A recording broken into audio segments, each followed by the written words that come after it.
దేవుని యొక్క వాక్యంలోకి వెళ్దాం. మహాగురుడ పరిశుద్ధుడ ఉదయకాల సమయంలో గంభీరమైన మహోన్నతమైన మీ నామాన్ని స్మరించుకునే అదృష్టాన్ని భాగ్యాన్ని మాకు ఇచ్చిన కాబట్టి స్తోత్రాలు. మీ పరిశుద్ధ నామాన్ని స్మరించుకుంటూ మేము ఎవరు యోగ్యులు కాకపోయినప్పటికీ కేవలం మీ యొక్క ఉచితమైన అపారమైన కృపా ప్రేమలను బట్టి మీకు స్తోత్రాలు. మీ యొక్క వాక్యంలోకి వెళ్తుండగా మీరు మాతో మాట్లాడి మమ్మల్ని బలపరిచి స్థిరపరిచి ఆశీర్వదించమని వేడుకుంటూ ఈ ప్రార్థన క్రీస్తు నామమున అడుగుచున్నాము తండ్రి. అందరికీ వందనాలు. ఈరోజు మన దేవుని యొక్క వాక్యంలో నుంచి సంఘం అంటే ఏంటి, సంఘానికి ఉన్న ప్రాధాన్యతలు ఏంటి, సంఘానికి రావటం వల్ల మనకు కలిగే ఆశీర్వాదాలు ఏంటి, లాభాలు ఏంటి అనే విషయాన్ని మనం తెలుసుకుందాం. నిజమైన క్రైస్తవ జీవితాన్ని జీవించాలని ఆశ కలిగే వారికి చాలా ప్రాముఖ్యంగా ఉపయోగపడే విషయాలు ఇవి. సంఘానికి ఎందుకు వస్తుందో, ఎందుకు రావాలి చర్చికి అడిగితే ఎక్కువ మంది వెళ్ళకపోతే బాగోదు కదండి అనే వాళ్ళు చెప్తారు. వెళ్ళకపోతే పాస్టర్ గారు మళ్ళా వచ్చేసి అడుగుతారండి అని వాళ్ళు అంటారు. మతపరంగా ముస్లింలు మసీదుకి వెళ్తారు, హిందువులు దేవాలయాలకు వెళ్తారు, మనం చర్చికి వెళ్తాం అంతే అనుకునే అలవాటు ఆలోచన కూడా కొంతమందికి ఉంటుంది. కానీ నిజానికి మనం చర్చికి ఎందుకు వెళ్ళాం? అసలు చర్చ్ అంటే ఏంటి, సంఘం అంటే ఏంటి, అక్కడికి వెళ్ళడం వల్ల మనకి మన కుటుంబాలకి కలిగే ఆశీర్వాదాలు ఏంటి, ఇవన్నీ మనకి దేవుని యొక్క వాక్యం నుంచి తెలియాలి. ఎవరో చెబితే కాదు, వాక్యం నుంచి ఈరోజు మనం ధ్యానిద్దాం. కాబట్టి మతపరంగా అలవాటుగా లేదంటే ఎవరైతే అనుకుంటారో వెళ్ళకపోతే నువ్వు ఏంటి చర్చికి ఎప్పుడు వెళ్ళవు అని అంటారని ఇంకోటి కారణాలతో కాదు. కానీ చర్చ్ అంటే ఏంటి అది మొట్టమొదటి మనం చూద్దాం బైబిల్లో నుంచి. దయచేసి మీరు సెల్ ఫోన్లు ఇలాంటివి చూసుకునే వాళ్ళు రాత్రి 24 గంటలు మన టైం ఉంటుంది. 1 అవర్లో కూడా దేవుడి సమయాన్ని కూడా మీరు ఆ టైంలో కూడా మీరు సెల్ ఫోన్లు గెలుపుకోవద్దు. దయచేసి అట్లా పక్కన పెట్టడం కోరుతున్నారు. అంటే వాక్యం అది చదువుతుంటే ఓకే, మీరు చాలా బాగా చదువుతుంటారు కాబట్టి అలా వాడుకుంటే ఏమనుకోరు. సంఘం అంటే ఏంటో బైబిల్ నుంచి మనం చూద్దాం. అపోస్తుల కార్యాలు 2వ అధ్యాయము 40వ వచనం చదవండి, తర్వాత 42 చదవండి, 44 చదవండి, 47 కూడా చదువుదాం మనం ఒకసారి. సంఘం అంటే ఇక్కడ దేవుడు కొన్ని విషయాలు మనకి దొరుకుతాయి. వీరు అపోస్తుల 40వ వచనం చదువుతున్నారు మీరు. ఇంకనూ అనేకమైన విధములైన మాటలతో సాక్ష్యమిచ్చి మీరు మూర్ఖులకు ఈ తరం వారికి వేరే రక్షణ పొందురని వారు నచ్చింది. మీరు గమనించండి, ఈ వచనంలో ఏముందంటే ఈ లోకం నుండి వేరే రక్షణ పొందండి. అంటే సంఘం అంటే లోకానికి వేరైన వారు. లోకంలోనే ఉంటాం, మరలా మనం ఏదో ప్రాంతం తీసుకొని పక్కకి వెళ్ళిపోవు. లోకంలో ఉంటాం, కానీ వారి ఆలోచనలకి, వారి మాటలకి, వారి చేతలకి, వారి ఉద్దేశాలకి, మన ఆలోచనలకి, మన మాటలకి తేడా ఉంటుందన్నమాట. బ్రతకడంలో తేడా ఉంటుందన్నమాట. లోకానికి వేరైన వారు, అంతేకాదు రక్షణ పొందిన వారు, బాప్తిసం తీసుకున్నవారు, దేవుణ్ణి అంగీకరించిన వారు. చదువుతారా? 42వ చదువుతారా? వీరు అపోస్తుల బోధయందును సహవాసములందును రొట్టె విరుచుటి అందరు ప్రార్థన చేయటి అందరు ఎడతయకున్నారు. వీరెవరు అని మనం చూస్తే అపోస్తులు, దేవుడి చేత పంపబడిన వారు, యేసు ప్రభు చేత పంపబడిన వారు. వారి బోధ ఎవరి బోధ అండి? స్వార్థం, మీరుండే ధనాన్ని ఆశించే బోధ కాదు, మిమ్మల్ని మభ్యపెట్టే బోధ కాదు, హెచ్చరించే బోధ కదా. ఎలాంటి హెచ్చరికలంటే పేదలు గారు చెప్పగానే అక్కడ తక్కువ చచ్చిపోయారు అంటే అంత నిక్కచ్చేని మనుషుల బోధ. కాబట్టి అపోస్తుల బోధ ఎందును సహవాసములందును రొట్టె విరుచుటి అందును ప్రార్థన చేయటి అందును ఎడదాక. మనం గమనిస్తే వీరెవరు అంటే అపోస్తుల బోధ ఉండేవారంట. సహవాసం ఉందండి, మన సహవాసం ఉందా? ఒకరి ఫోన్ నెంబర్ ఒకటి ప్రెస్ అవసరం లేదు, తెలీదా? తెలియదు. కానీ నిజంగా మనకి సంఘంలో సహవాసం ఉండాలి. తర్వాత ఏముందండి, వాళ్ళు రొట్టె విరుచి చేతులు ప్రార్థన చేయటందును ఎడతెగక ఉండేవారు. కాబట్టి ఎవరు సంఘం అంటే అపోస్తుల బోధలో ఉండేవారు, అంతేకాదు సహవాసం కలిగి ఉండేవారు దేవుడితో, అంతేకాదు రొట్టె విరిచేవారు, ఎడతెగకుండా ప్రార్థన చేసేవారు. మనం 44వ వచనం కూడా చూద్దాం. 44వ వచనం. విశ్వసించిన వారందరూ ఏకముగా కూడి తమ కలిగినదంతా కూడా సమిష్టిగా ఉంచుకొని.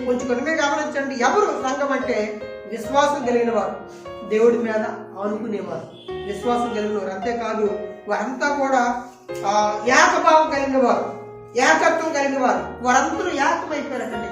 అందరినీ సమానంగా ప్రేమించేవారండి. బాగా చదువులేదని చెప్పి వాళ్ళు హీనంగా చూడడం కానీ, వీళ్ళు బాగా డబ్బున్నోళ్ళు అని వాళ్ళు బాగా ప్రేమించడం, పేదోళ్ళేమో కింద చూసేవాడు. అది కాదు సంఘం. సంఘం అంటే అందరూ ఈక్వల్. దేవుడి దృష్టిలో అందరూ సమానం. నీ కులం పెద్ద, కులం చిన్న సమస్య లేదు. యేసుప్రభు రక్తంలో కడగబడిన మనుషులంతా కూడా సమానం. వారు చదువుల్లో కావచ్చు, రంగులో కావచ్చు, పుట్టి పొడుగు, ఇలాంటి భేదాలన్నీ మనలో ఉంటాయేమో తప్ప సంఘంలో ఉండకూడదు. అది సంఘం. ప్రేమించేవారు సంఘం. ఇంకా మనం చదువుతాం 46 చదువుతారా? 47 చదువు.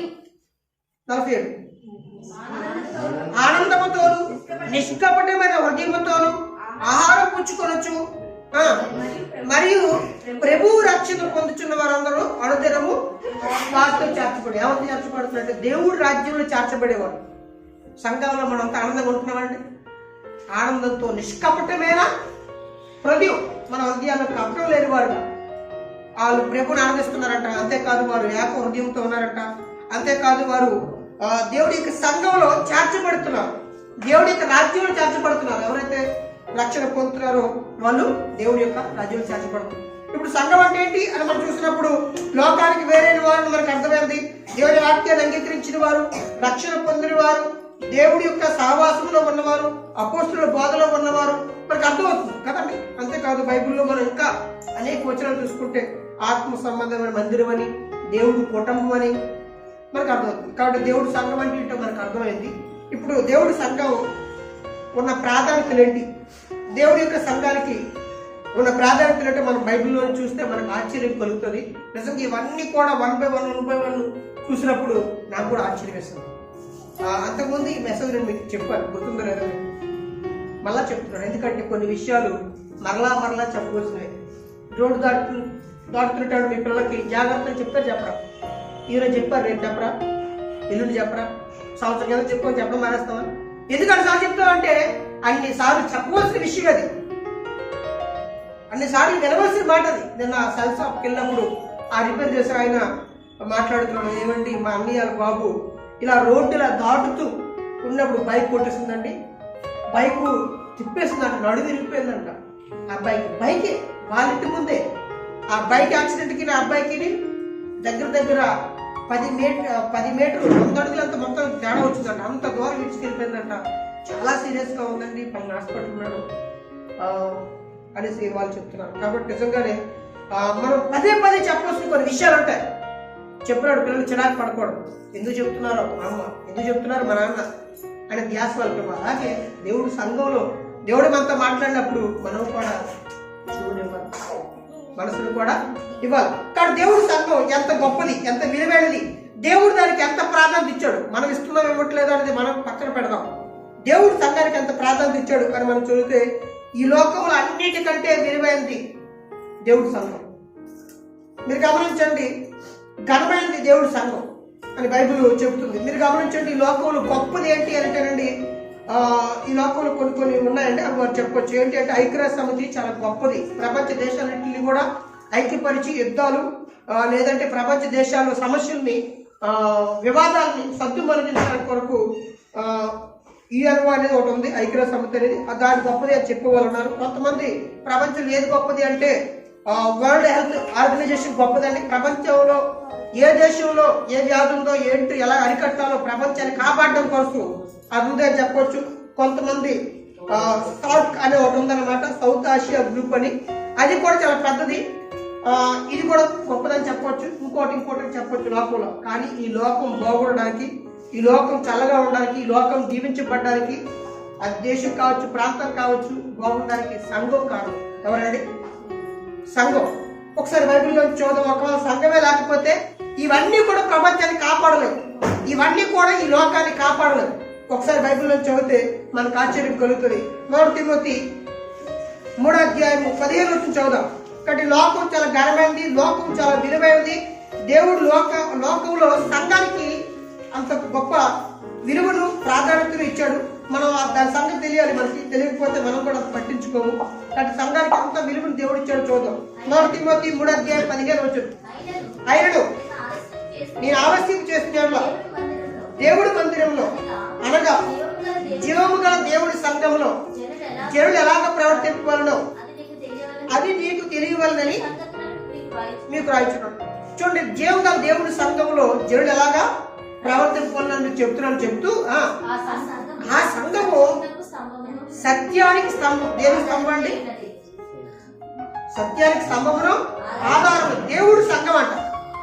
దేవుడి సంఘం అంటే మన సంఘం ఒకటే కాదు, ప్రపంచంలో దేవుడిని నమ్ముకునేవారు, ప్రపంచంలో దేవుడిని ఆరాధించేవారు. అంటే అందరూ ఆరాధిస్తుంటారు. నిజంగా దేవుడి యొక్క వాక్యానికి, దేవుడి యొక్క చిత్తానికి లోబడి జీవించేవారు. అలా ఉన్నవారంట సత్యానికి స్తంభం. అమ్మ దేనికి స్తంభం? దేనికి ఆధారం? సత్యం. సత్యం అంటే ఏంటి? నీ వాక్యమే సత్యం. అంటే దేవుడి యొక్క వాక్యం ఈ భూలోకంలో ఉంది అంటే దానికి కారణం ఎవరంటే ఎవరు? నిజంగానే ప్రభు కొరకు బ్రతికే కొంతమంది ఉన్నారంట. వాళ్ళు ఉన్నారు, ఇప్పటికీ ఉన్నారు, ఇప్పటికీ ఉంటారు. అబ్బాయి ఎవరు లేరండి, ఎవరు మంచోళ్ళు లేరండి, ఏ పాస్టర్ ఏ విశ్వాసి అంటుంటారు చాలా మంది. అలాంటి చూడకండి. ఎందుకంటే పచ్చకాయలకి అంతా ఎలా కనబడుతుంది? పచ్చ కనబడుతుంది. కానీ బైబిల్ మీరు గమనించండి, తన సూర్యుడిని నీతిమంతుల మీదను అనీతిమంతుల మీదను ప్రకాశింపజేస్తున్నాడు కదా. తన వర్షాన్ని నీతిమంతుల మీదను దుష్టుల మీదను ప్రకాశింపజేస్తున్నాడు. అంటే వర్షం ఇప్పుడు పడుతున్నా నీతిమంతులు తడుస్తారన్నమాట, అనీతిమంతులు కూడా. సూర్యుడు వచ్చాడు అంటే నీతిమంతుల మీదను అనీతిమంతుల మీదను ప్రకాశిస్తుంది. బైబిల్ తప్పు కాదు. ఎవరిని బట్టి మీరు నమ్మాలి? బైబిల్ తప్పు కాదు. బైబిల్ ఆ మాట ఉంది అంటే ఆ మాట నెరవేరుతుంటది అనమాట. కాబట్టి మనం గమనిస్తే నీతిమంతులు లేవనుకోండి భూమి మీద, అప్పుడు దేవుడు సూర్యుడిని ఆపేస్తానని చెప్పాడు. అన్నాడు లేదా? తన సంఘాన్ని తీసుకెళ్ళిపోయినప్పుడు లోకం ఏం చేస్తున్నాడు ఆయన? ఎందుకని? నీ పిల్లలు మీ ఇంట్లో ఉన్నప్పుడు లైట్లు ఫ్యాన్లు అన్ని వేస్తారు, లేనప్పుడు ఏం చేస్తారు? ఎదురా కరెంట్ వేస్తాడు. దేవుడు కూడా అంతే. నీతిమంతులు లేకపోతే ఈ లోకం ఎలా ఉండదండి. అంతేందుకు హిందువుల సామెత ఉంటుంది, పవిత్రంగా ఉండే స్త్రీలాట లేకపోతే ఎప్పుడు ఆకాశం భూమికి అంటిపోద్దని అంటుంటారు. మీరు విన్నారు కదా ఆ సామెత? నేను చిన్నప్పుడు చాలాసార్లు విన్నాను. అంటే అలా అంటున్నారు, మంచిగా ఉన్నారని అలా అంటున్నారు. వాళ్ళు చెప్పడం కాదు కానీ బైబిల్ ఖచ్చితంగా కళాఖండిగా చెప్తుంది. కాబట్టి దేవుడి యొక్క సంఘం అంట దేనికి ఆధారం అమ్మా? సత్యానికి దేవుడి యొక్క వాక్యానికి ఆధారమును స్తంభమై ఉన్నారు. ఇంతకీ దేవుని యొక్క వాక్యం ఏం చేస్తుంది ప్రపంచాన్ని అని చూస్తే మనకు అర్థం కావాల్సిన ఒక అద్భుతమైన విషయం ఉంది. 2 పేతురు 3:7 అయితే ఇప్పుడున్న ఆకాశము భూమి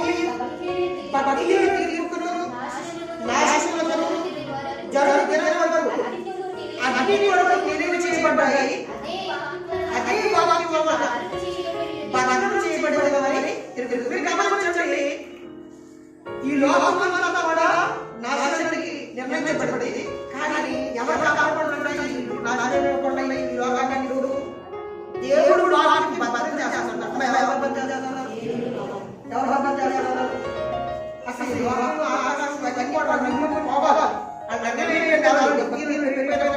దేవుడు నిర్ణయించాడు. కానీ అప్పటి వరకు ఈ లోకాన్ని ఎవరు కాపాడుకుంటారంట? ప్రపంచ ఆరోగ్య సంస్థ కాదు, ఐక్యరాజ్య సమితి కాదు, కాదు, ఈ ప్రపంచాన్ని కాపాడుతుంది ఎవరండి? అమ్మ ఎవరు? దేవుడు వాక్యం. ఈ దేవుడు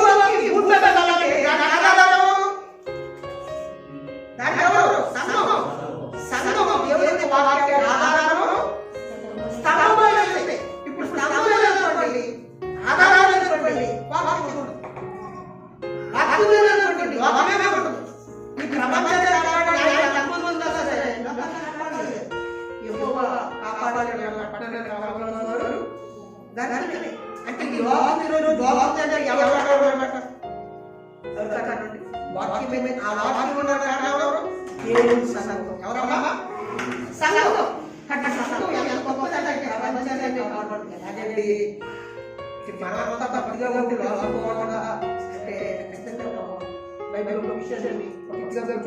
అంటే ఈ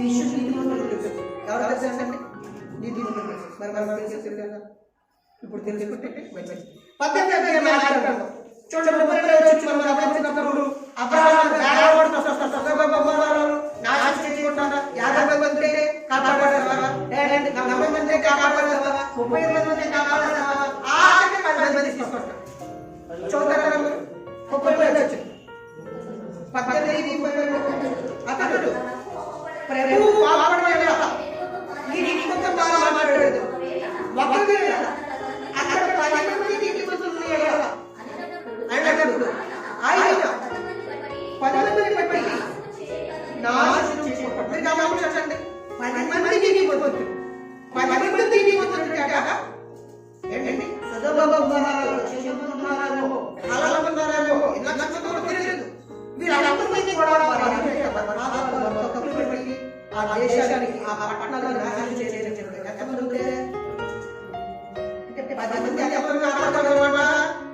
దేవుడు ఆత్మీయ ప్రపంచాన్ని కాపాడు. సంఘం ఎంతమంది అనే విషయం మనకు అర్థం కావాలి. ఆ సంఘంలో ఉండి ఇంకెంతమంది ఉన్నామండి. కాబట్టి సంఘంలో విలువైనది దేవుడు. అంతేకాదు మనం గమనిస్తే సంఘంలో దేవుడు మాట్లాడాడు, సంఘాన్ని దేవుడు ఏం చెప్పాడు? రెండో పాయింట్ దేవుడు సంఘాన్ని కలగొట్టడం చెప్పాడు. బైబిల్లో మనం చదువుతాం 3వ అధ్యాయం 14వ వచనం. ఈ లోకంలో దేవుడికి సంబంధించి ఏదైనా ఉంది అంటే దేవుడు అంటున్నారు బంగారం పెట్రోల్ అమ్మ దేవుడికి సంబంధం ఉంది. దేవుడికి ఈ భూమారానికి ఉందంటే దేవుడు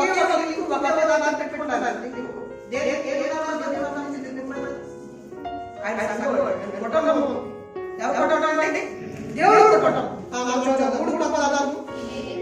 ఈ పర్వతాలు భూమి మీద ఉన్న ప్రతి కుటుంబము ఏ జన్మ పెట్టి కాబట్టి దేవుడికి తో సంబంధం అదే అదే కుటుంబం. అమ్మాయి ఎవరు యేసు ప్రభువు ద్వారా పడుకొని మన క్రైస్తవులుగా ఆయన బిడ్డలుగా చూసుకున్నాడు అంటాడు. ఆయన భూమి మీద పర్వతాలు ఎందుకంటే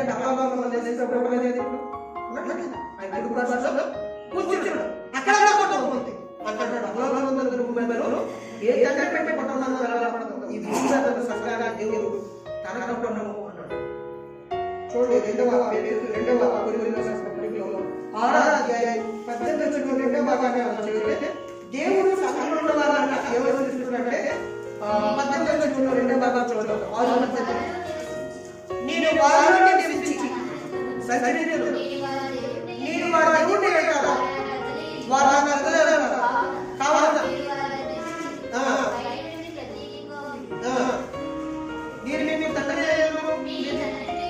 నేను మీ తండ్రి మీరు కుమారులు కుమారులై ఉంటారు.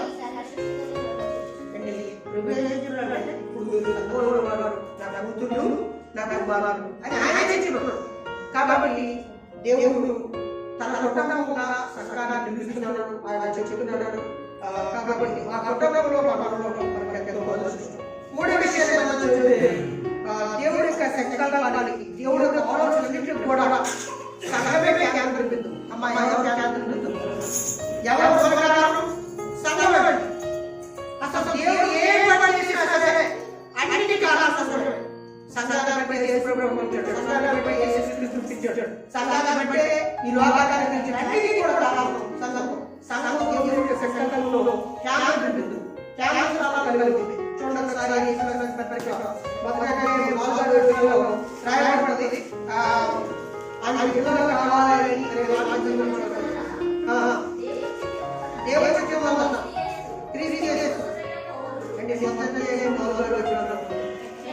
ఇక్కడ తన ప్రియలు తాను చిత్తముగా మన అనుగ్రహించిన కృపాలయము కీర్తించగలడు. తన చిత్త ప్రకారంగా దేవుడు ప్రకారంగా దేవుడు సృష్టి ద్వారా తనకు కుమారుడు కావాలని ఈ సృష్టి పుట్టక ముందే ఆయన ఆలోచించాడు. కాబట్టి దేవుడు సంఘం ఆయన క్యాన్సర్ స్థానాల్లో ఉంది. ఆయన ఆలోచించు ఆయన సంకల్పంలో అలాంటి సంఘానికి నిజంగా మనం ప్రార్థన చేస్తున్నాం. ఏముందో ఏంటంటే మనం ఖచ్చితంగా సంఘాన్ని నిర్మించేవాడు దేవుడు సృష్టికర్త. మనం ఇంకో విషయాలు చెబితే సంఘాన్ని దేవుడు కూర్చోడి దేవుడు బయలుదేస్తున్నాడు. మనం 4వ విషయాలు చూస్తున్నాం. సంఘంలో ఉన్న ప్రాముఖ్యతలు ఏంటి తెలుసుకున్నప్పుడు సంఘంలో ఎవరంటే ఎవరు దేవుడు బయలుదేరుతూ వచ్చాడు. దేవుడు గుణగణాల ప్రేమ సత్యాలు ఆ సంఘంలో నుంచి ఉండాలి. ఆ సంఘంలో నుంచి దేవుడు ప్రేమ బయలుదేరుతాడు. ఆ సంఘంలో నుంచి దేవుడు జ్ఞానం బయలుదేరుతాడు. ఆ సంఘంలో నుంచి దేవుడు గొప్పతలు ఆయన ఉనికికి బయట సమాజాన్ని అందించేవారు ఉండాలని దేవుడు ఆశపడుతున్నాడు. ఈ పరలోకాన్ని కూడా సంఘం నుండే బయట సంఘం బయట పరలోకాన్ని కూడా అనుకుంటున్నారు. చూడండి పత్రికలో 11 సంఘం యొక్క ఉపయోగాలు సంఘంలో దేవుడు ఏ కోరుకుంటున్నాడో రాయబడింది. దేవుడు మన చేసిన నిత్య సంకల్పం చేసిన పరలోకములో ప్రధానులకు అధికారులకు సంఘము ద్వారా అనేక నానావిధమైన జ్ఞానము ఇప్పుడు తెలియబడాలని దేవుడు ఉద్దేశించాడు. సంఘం ద్వారా పరలోకముల జ్ఞానం ప్రధానమైన వాళ్ళు కూడా తెలిసిన సంగతులు సంఘంలో చెప్తుంటే వాళ్ళు తెలుసుకుంటారు. మనం గమనించినట్లయితే సంఘం ద్వారా దేవుడికి మహిమ రావాలి అని దేవుడు కోరుకుంటాడు. ప్రపంచానికి దేవుడి యొక్క గుడికి దేవుడి యొక్క మహిమ పరలోకంలో వరకు కూడా తెలియాలని కూడా ఆయన ఆశపడుతున్నాడు. కాబట్టి మనం గమనిస్తే 5వ విషయాన్ని మనం గమనించినట్లయితే దేవుడు భూమి మీద ప్రేమించాడు అంటే ఒకే ఒకదాన్ని ప్రేమించాడు. ఎవరిని? మనం అయితే చాలా ప్రేమిస్తుంటాం. వజ్రాలతో పెట్టిన నగలు చూస్తుంటుంటే మెరుస్తూ ఉంటుంటే అంటే మన మనసంతా అంతే వెళ్ళిపోతాయి కానీ కానీ దేవుడు ఈ లోకంలో ప్రేమించింది ఒకే ఒకటి, సంఘాన్ని ప్రేమించాడు. యేసు ప్రభు ఎవరిని ప్రేమించి ఆయన ప్రాణం పెట్టాడండి? సంఘాన్ని ప్రేమించాడు. చూడండి ఒకసారి 5వ అధ్యాయం 25 వచ్చిన చూడండి. 25 కూడా మనం చూడండి. 5వ అధ్యాయం 25, 27. పురుషులారా మీరు మీ భార్యని ప్రేమించండి, అటువలే క్రీస్తు కూడా సంఘాన్ని ప్రేమించి అది కలంకమైన ముడతైన అటు మరి ఏదైనా లేకుండా పరిశుద్ధమైనదిగా నిర్దోషమైనదిగా మహిమగల సంఘముగా ఆయన తన ఎదుట నిలబెట్టుకొనవలని వాక్యము ఉదక స్నానం చేయించి దాన్ని పవిత్రపరిచి పరిశుద్ధపరచుటకై దాని కొరకు అంటే తన తానే దేవుడు యేసుక్రీస్తు వారు తను తానే అప్పగించుకున్నాడు, తన రక్తాన్ని ఒలిపించాడు. దేని కొరకు అంటే సంఘాన్ని ప్రేమించినట్ట. సంఘంలో కలంకం ఉండకూడదు, ముడత ఉండకూడదు అని దాని వాక్యముతో ఉదక స్నానం చేస్తున్నాడు. సంఘం రావడం వల్ల మనకి లాభం ఏంటంటే నువ్వు సంఘంలో ఉంటే దేవుడు ఒక వాక్యముతో మనల్ని పవిత్రపరుస్తాడు. మనం పవిత్రపరచరా? ప్రతి వారం వాక్యం విన్నప్పుడు మీకేం అనిపించట్లేదా? నేను క్లీన్ అవుతున్నాను నీకు అనిపించట్లేదా? అమ్మ అనిపించట్లేదా? అనిపిస్తుందా? అబ్బాయి దేవుడు ఎక్కడ ఉంటున్నాడండి మేమైతే బాగా అనుకుంటా. మళ్ళీ మురికి పోతుందా? పోవట్లేదా? పోవట్లేదా? పోతుందండి. వాక్యం అది. వాక్యం ఉదక స్నానం చేస్తుంట, పవిత్రపరచుకుంటాడంట, ధర్మపరచుకుంటాడ. ఆయన తన ప్రాణాన్ని మన కోసం పెట్టాడు. కాబట్టి ప్రభు ప్రాణం పెట్టిన సంఘంలో మనం ఉండడం మన ధన్యత, మనకు గొప్ప అదృష్టం. మీరు గమనించండి, భార్య భర్తల గొడవలు నేను అనుకుంటుంటాను. మా పెద్దదిన ఎవరైనా కావచ్చు, తాగుబోతులుగా గొడవలు ఆడుకుంటున్నాడు. బయట చూసినప్పుడు ఒకవేళ దేవుడు నమ్ముకోకపోతే మేము కూడా ఇలాగే ఉంటామేమో. కొంతలో కొంత ఎంత బాగోపోయినా ఇంకా ఎంతో కొంత లోకంలో ఉన్న చెడు అంటుకుంటుందేమో. ఎందుకంటే మనకి దేవుడు వాక్యం గైడ్ చేస్తాడు. దేవుడు మనతో మాట్లాడుతుంటాడు. ప్రతి వారం చెప్తుంటాడు. భార్య భర్త ఏంటి, పిల్లలు ఏంటి, కుటుంబం ఏంటి, తల్లి ఏంటి అని అన్ని విషయాలు చెప్తున్నప్పుడు ఈ వాక్యాలు మనలో మార్పు తీసుకొస్తున్నాయి. లేకపోతే మనం ఇంకెలా ఉంటాం? లోకంలో ఉంటామండి. ఉండవా? పెళ్ళైన 10 సంవత్సరాలైనా అత్తడిచ్చింది ఇంకెవ్వాలండి. నువ్వెవ్వటి అత్తకి ఇవ్వా? అమ్మ ఎవరా ఇస్తారా? ఇవ్వరా? మీ నాన్నకి బట్టలు తీసినట్టుగా మీ మామకి తీవా? బట్టలు తీవా? తీయపోతే నేనేం బతుకు? నీకు లోపల పెద్ద తేడా ఉంది. ఇంకా నీకు ఇవ్వాలా? అత్త ఎత్తినే ఉండాలా? ఎత్తిచ్చారు లేకపోతే లేదండి. ఇవ్వకపోయినా ఇంకా ఇవ్వాలి. ఇంకా చాలేదు నీకు. ఇంకా నువ్వు లోపల ఉంటే ఎలాగవుతుందండి? మీ అత్తకి బట్టలు తీ, పండుగ వచ్చినప్పుడు మీ మామకు బట్టలు తీ. అది లోకంలో ఉండేటప్పుడు లోకస్తులకి అత్తమామలు చేస్తుంటారు. అది సహజం. అది లోకంలో జరుగుతుంది. లోక మర్యాద. నువ్వు యేసు ప్రభువులోకి వచ్చిన తర్వాత ఏం చేయాలి? మీ అత్తగారు నమ్మలా ప్రేమిస్తావా? ప్రేమించాలి వద్దండి. అత్తగారు కూడా కొడుకులా ప్రేమించాలి కదండి. ఇంట్లో ఉన్న అత్తగారు కూతురులా ప్రేమించాలి. ఏదండి బైబిల్ ఏది? నెరవేర్చలేదా? నెరవేరుస్తున్నాం మనం? లేదంటే ఇంకా లోక పద్ధతులేనా? కాబట్టి అలా ఉండొద్దు. ఎవరైనా సరే ఒకవేళ పండగకి రెసిపీ తీసుకోండి, కానీ డిమాండ్లు మాత్రం చేయకండి. మీరు ఇవ్వడానికి ప్రయత్నం చేయండి. ప్రేమ చూపడానికి ప్రయత్నం చేయండి. అర్థమైందా? ఇస్తే తీసుకోండి. అవి పిండి రక్తం తీయద్దు. మీరు ఇవ్వడానికి ట్రై చేయండి, మీరు ఇవ్వడానికి ప్రేమ చూపించండి. అది ఇస్తారు, ఇవ్వాలనుకున్న అలాగే ఇస్తారండి, ఇస్తారు ఎవరు ఇస్తారు. కాబట్టి మీరు అలా ప్రయత్నించండి. కాబట్టి యేసు ప్రభు ప్రేమించాడు అని రాయబడింది. ఆ ప్రేమించే సంఘంలో మనం ఉండి మన పరిశుద్ధ జీవితాలు జీవించడానికి ఆయన ఉదక స్నానం చేస్తాడని రాయబడింది. అంతేకాదు ఆ సంఘం కోసం ఆయన భూమికి వచ్చాడు, ఆ సంఘం కోసం ప్రాణం పెట్టాడు. అంతేకాదు రెండో రాత్రులు యేసు ప్రభు రాబోతుంది ఎవరి కోసం? సంఘం కోసం వస్తాడు ఆయన. అబ్బా, ఆయన వచ్చేటప్పుడు నువ్వు ఆ సంఘంలో ఉంటే నిధిసిపోతాడు. ఆ సంఘానికి నువ్వు విలువనిచ్చినట్లయితే, ఆ సంఘంలో నువ్వు ఒక భాగం అయ్యినట్లయితే తీసుకెళ్తాడు. ఆ సంఘం కోసం రాబోతున్నాడు. రెండో రాత్రుల్లో కూడా మళ్ళా మొదటి రాత్రులు వచ్చాడు, ఎన్నో కార్యక్రమాలు చేశాడు. రెండో రాత్రుల్లో కూడా సంఘం కోసం ఆయన రాబోతున్నాడు. కాబట్టి సంఘం ఎంత ప్రేమో దేవుడికి సంఘం అంటే. మనం గమనిద్దాం. 6వ విషయాన్ని చూద్దాం. 6వ విషయం, కలకాలం ఉండేది ఈ లోకం లేదని ఉంది అంటే ఏది ఉండదండి, ఒకే ఒకటి ఉంటుంది. ఏంటది? ఏంటంటే చాలా మంది అనుకుంటారు మా ఇల్లు కలకాలం ఉండిపోతుంది అనుకుంటారు. లేదంటే నేను కంపెనీ పెట్టిన, ఈ కంపెనీ లేకపోయినా సరే రన్ అయిపోవాలి, మా కొడుకులు ముత్తాతలు మనవాళ్ళు అనుకుంటారు. ఈ లోకం ఏది కలకాలం ఉండదండి, ఒకే ఒకటి కలకాలం ఉండదు. ఏంటి? దేవుడు సంఘం అండి. లోకమంతా నాశనం అయిపోయిన సంఘం మాత్రమే దిక్కనండి పరలోకానికి వెళ్ళిపోయింది. అబ్బా, యుగ యుగాలు శాశ్వత కాలం ఉండే సంఘంలో నువ్వు నేనుంటే అబ్బా యుగ యుగాలు అంటావు అన్నమాట. చూడండి, మొదటి దశరథునికి రాసిన పత్రిక 4వ అధ్యాయము 17 చదివితే కలకాలం ఉండేది ఏమండి? ఈ లోకంలో దేశాలు కావచ్చు, వ్యవస్థలు కావచ్చు, కంపెనీలు కావచ్చు, లోకములు ఇంకేమన్నా కావచ్చు, అవి శాశ్వత కాలం ఉండవు, అవి అంతరించిపోతాయి. కానీ కలకాలం ఉండేది ఒకటి ఉంది, అదే దేవుడి సంఘం. చదువుతారా? మొదటి దశరథునికి 4:17 చదివితే మనము వారితో కూడా ఏకముగా ప్రభువుని ఎదుర్కొంటే ఆకాశ మండలం మేఘముల మీద కొనుక్కోబడతాం. కాగా మనము సదాకాలము ప్రభువుతో కూడా మనం అవుతుంటామండి. ప్రభు సదాకాలం ప్రభుతో ఉంటాం. యుగకాలం. కాబట్టి సంఘం అనేది శాశ్వత కాలం ఉండేది, అందులో కూడా మన భాగ్యం. ఏమండి, మనం గమనించినట్లయితే 7వ విషయంలోకి వెళ్తే, ఓటమ లేనిది, విజయ తీరాలకు చేరిపోయేది, ఆగిపోకుండా సాగిపోయేది కూడా దేవుడి సంఘం. చాలా మంది అనుకోవచ్చు బీజేపీ విజృంభిస్తుంది, లేదంటే ఉగ్రవాదులు క్రైస్తవులు చంపేస్తున్నారు అనుకోవచ్చు. ప్రపంచాన్ని పరిపాలించిన రోమా సామ్రాజ్యం 300 సంవత్సరాలు క్రైస్తవుల్ని చంపుకుంటూ వచ్చారు. ఎన్ని సంవత్సరాలు? 300 సంవత్సరాలు. మీరు హిస్టారికల్ గా చర్చ్ హిస్టరీ కొన్ని మూవీస్ ఉంటాయి, అవి చూస్తే మీకు అర్థం. సింహాలకు వేసేసారు, తల్లిదండ్రులు చూస్తుండగా పిల్లల్ని సింహాలకు వేశారు.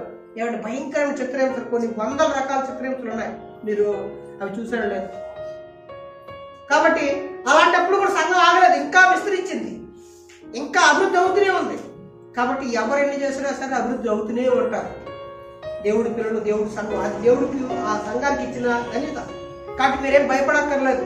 ఒకవేళ రూల్స్ అన్ని మారిపోతుంటాయి, మారిపోలేండి. సంఘానికి ఏం నష్టం లేదు. సంఘం అది విస్తరిస్తుంటుంది. అది ఎవరిది? నీది నాది కాదు. నీ ఆలోచన ఆలోచనలు పనిచేయవు అక్కడ. ఆయన ఆలోచనలు ఎప్పుడు కూడా సంఘం మీద ఉన్నాయి. ఆయన నడిపించుకుంటాడు, ఎలా చేయాలని దాన్ని చూసుకుంటాడు. కాబట్టి నువ్వు ఎలా ఉండాలంటే నిబ్బరం కలిగి దేవుడి మీద ఆధారపడాలి. చూడండి, మొదటి యోహాను 5వ అధ్యాయము 4వ వచనం చదువుదాం.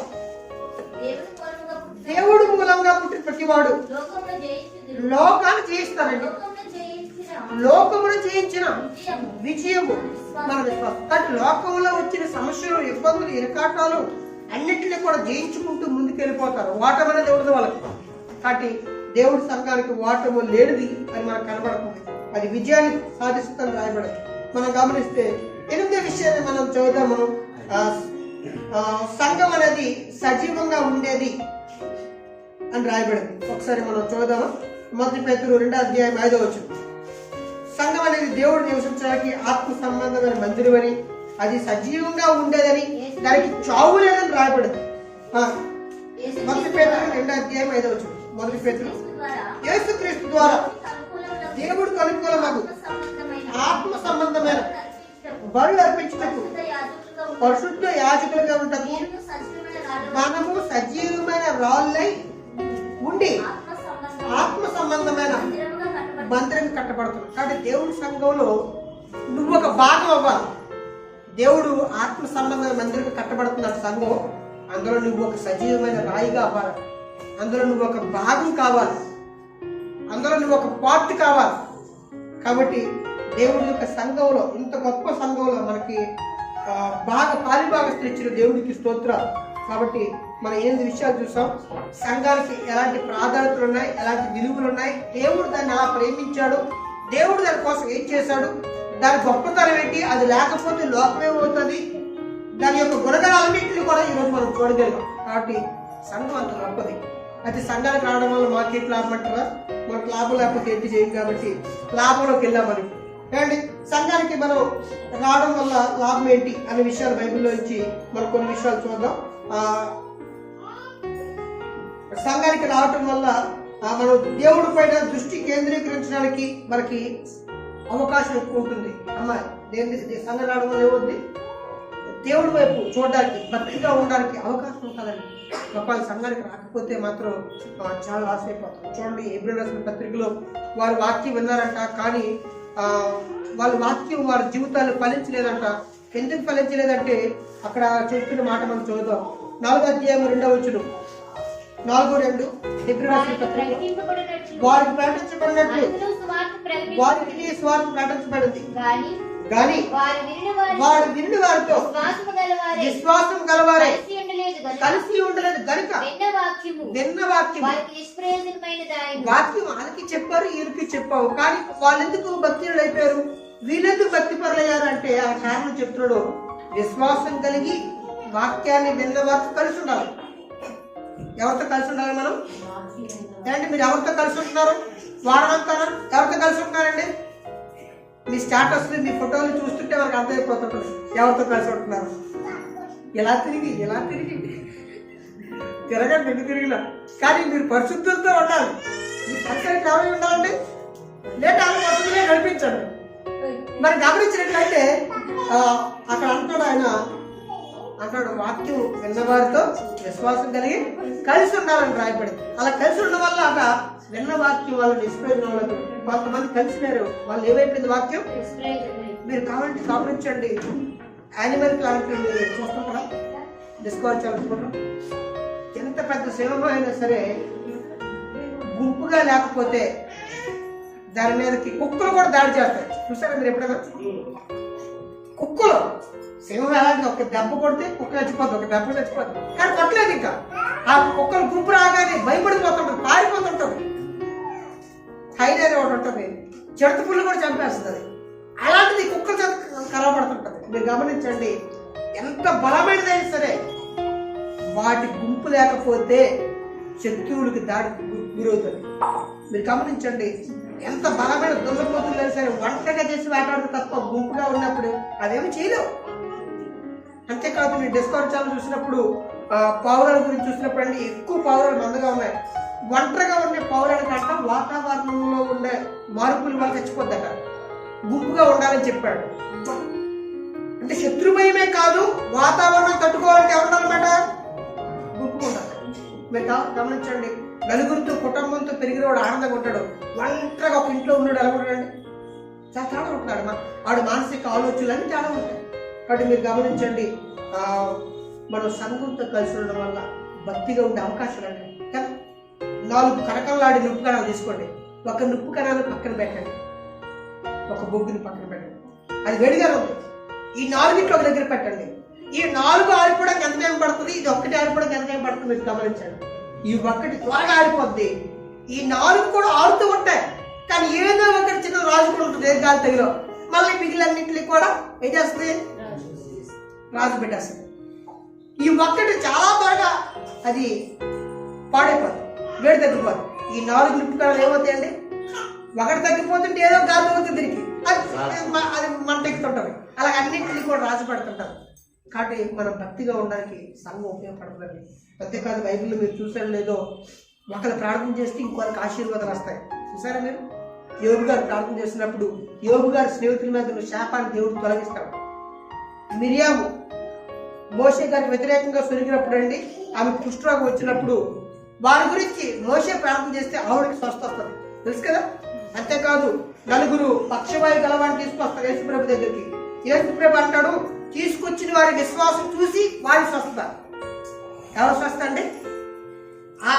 వాళ్ళ విశ్వాసాన్ని బట్టి వారికి స్వస్థ. అంటే సంఘంలో మనందరూ ఒకరి కోసం ప్రార్థించినప్పుడు నాకున్నంత విశ్వాసం మీకున్నంత విశ్వాసం నాకు ఉండకపోవచ్చు.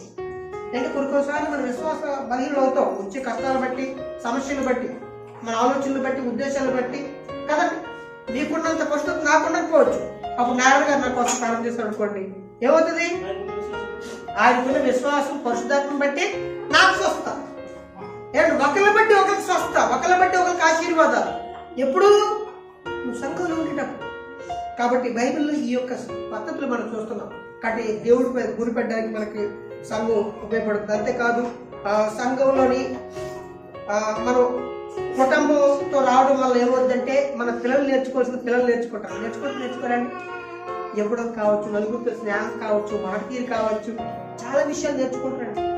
అంతేకాదు భార్య భర్తలు బంధవ్యం ఎలా ఉండాలి కూడా నేర్చుకోవా? మీ కుటుంబాలు చూసినప్పుడు అందరు భార్య భర్తలు అక్కడ ఉంటారండి.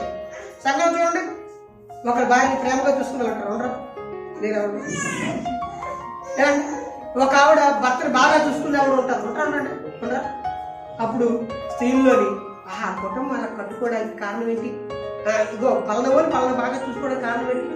నేర్చుకుంటారు. వాక్యం అంటే కాదు, ఇలా అన్ని విషయాలు, స్నేహము, ప్రేమ, ఒక కుటుంబాన్ని చూసి ఇంకో కుటుంబం నేర్చుకుంటుంది. ఒక విశ్వాసాన్ని చూసి ఇంకొక విశ్వాసాలు బలం పొందుతుంటారు.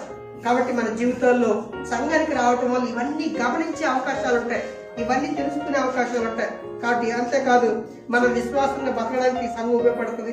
అంతేకాదు సంఘంలో మన స్థానం ఏంటో మనకు అర్థమవుతుంది. ఏంటమ్మా అసలు సంఘం నీ పని, నీ బాధ్యత ఏంటి, నువ్వేం చేస్తున్నావు అన్ని కూడా ఈ సంఘం నిలదీస్తుంది, నీకు గుర్తు చేస్తుంటుంది. అంతేకాదు నువ్వెందుకు పుట్టావు కూడా చెప్తుంది. ఎవరు చెప్తారమ్మా? చెప్తారు. సంఘం రావడం వల్ల నీ జీవిత పరమార్థాన్ని గుర్తు చేస్తుంది. అంతేకాదు చాలా ఆశీర్వాదాలు ఉన్నాయి. సంఘం నీకు విలువను తీసుకొస్తుంది, నీ విలువటి నీకు గుర్తు చేస్తుంది, నీ జీవిత పరమార్థాన్ని తెలియజేస్తుంది, దేవుడి దగ్గర నడిపిస్తుంది. అంతేకాదు సంఘంగా కలిసి ఉంటేనే మనం దేవుని యొక్క చిత్తాన్ని సంపూర్ణంగా నెరవేర్చగలం. సర్వలోకాన్ని సర్వసృష్టికి సువార్తను ప్రకటన చెప్పాడు. మీరు ఒక్కరు ప్రకటించగలరా? నేను ఒక్కరిని ప్రకటించగలరా? ప్రకటించగలండి.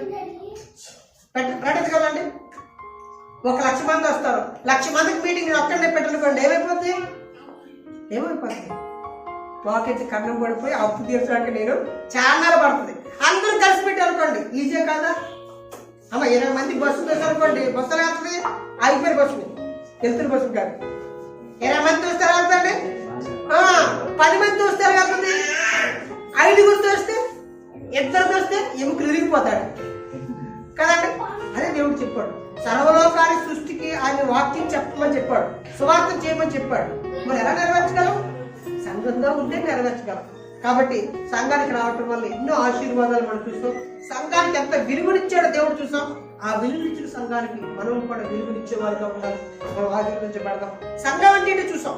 నిజంగానే లోకానికి వేరిన వారు, దేవుడి వాక్యాన్ని అంగీకరించిన వారు, ఇన్ని గొప్ప ప్రయోజనాలు సంఘం ద్వారా మనం పొందుకొని ఆశీర్వదించబడి ఆయన యొక్క ప్రేమను, ఆయన యొక్క మహిమను సమాజానికి అందించే బాధ్యత కూడా మనకు ఉంది. అలాంటివన్నీ మనం చేస్తూ మనం దీవించబడదాం. ప్రార్థన చేసుకోము. స్తోత్రములు తండ్రి, నిజమైన క్రైస్తవ విశ్వాసులుగా మేము జీవించాలని ఆశపడి సంఘం అంటే ఏంటో మీ యొక్క వాక్యంలో చూసాం దేవా. సంఘానికి మీరు ఎంత వెలుగునిచ్చారో, దానివల్ల ఈ లోకానికి ఎంత ఆశీర్వాదాలు, ఉపయోగాలు మేము చూసాం. సంఘాన్ని మీరు ఎంత ప్రేమించారో, ఆ సంఘం ఎలాంటి గుణగణాలు కలిగి ఉంటుందో, దాని గొప్పతనాలంటే మీరు తెలుసుకున్నాం దేవా. సంఘంలో మేము ఒక భాగమై తండ్రి మీ చిత్తాన్ని జరిగించేవారుగా, అలాంటి గొప్పవారుగా మమ్మల్ని అందరినీ ఉంచి నడిపించబడుకుంటున్నాం. సంఘానికి రావటం వల్ల ఎన్ని ఆశీర్వాదాలు మీ యొక్క వాక్యాన్ని చదువుతున్నప్పుడల్లా మాకు అర్థమవుతుంది. సహాయం చేయండి దేవా. సంఘానికి విలువనిచ్చేవారుగా తండ్రి మీరు ఎలా ప్రేమించారో మేము అలా ప్రేమించడానికి సహాయం చేయమని అడుగుకుంటున్నాం. ఇగో తండ్రి మిమ్మల్ని మహిమపరచడం కొరకే సంఘం ఉంది. అందులో మీ భాగమై ఈ లోకానికి మీ వెలుగును, మీ యొక్క ప్రేమను, మీ సత్యాలను, మీ సంకల్పాలను మేము అందించి నశించిపోతున్న ఆత్మల తండ్రి మీ చెంతకు చేర్చడంలో వారధులుగా, సాధనాలుగా మమ్మల్ని అందరినీ మా కుటుంబాలను ఉంచమని వేడుకుంటూ ఈ ప్రార్థన క్రీస్తు నామమున అడుగుచున్నాము తండ్రి. ఆమేన్.